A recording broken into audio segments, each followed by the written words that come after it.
थोरला मंगळवेढा तालमीच्या वतीने शिवसेनेचे जिल्हाप्रमुख अमोलबापू शिंदे आणि संकेत भाऊ पिसे यांच्या वतीने प्रतिवर्षाप्रमाणे यंदाही छत्रपती शिवाजी महाराजांच्या जयंतीनिमित्त निघणाऱ्या मिरवणुका पाहण्यासाठी ग्रामीण भागातून येणाऱ्या 25,000 शिवभक्तांसाठी शिवभोजनाचे आयोजन करण्यात आले होते.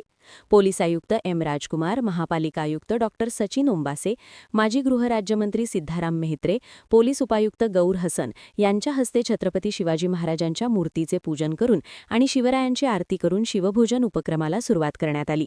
गेल्या 7 वर्षापासून हा शिवभोजन उपक्रम सुरू आहे.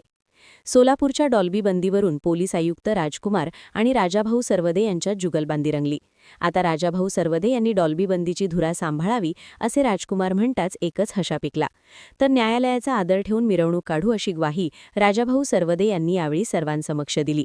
यावेळी नगरसेवक चेतन नरोटे, अनंत जाधव, गौतम कसबे, नगरसेविका सौ मनोरमा सपाटे, महापालिका उपायुक्त वीणा पवार, जन्मेयाराजे भोसले, अमोलराजे भोसले, शिवसेनेचे शहराध्यक्ष सचिन चव्हाण, राजाभाऊ सरवदे, संकेत पिसे, समीर लोंढे, राम गायकवाड, सागर पिसे, प्रताप चव्हाण, ज्ञानेश्वर सपाटे, सुरेश फलमारी, विजय पुकाळे, राजन जाधव, हरिभाऊ जाधव, जितेश कुलकर्णी, मनसेचे जिल्हाप्रमुख विनायक महिंद्रकर, संतोष बडवे, रवी मोहिते आदी मान्यवर उपस्थित होते.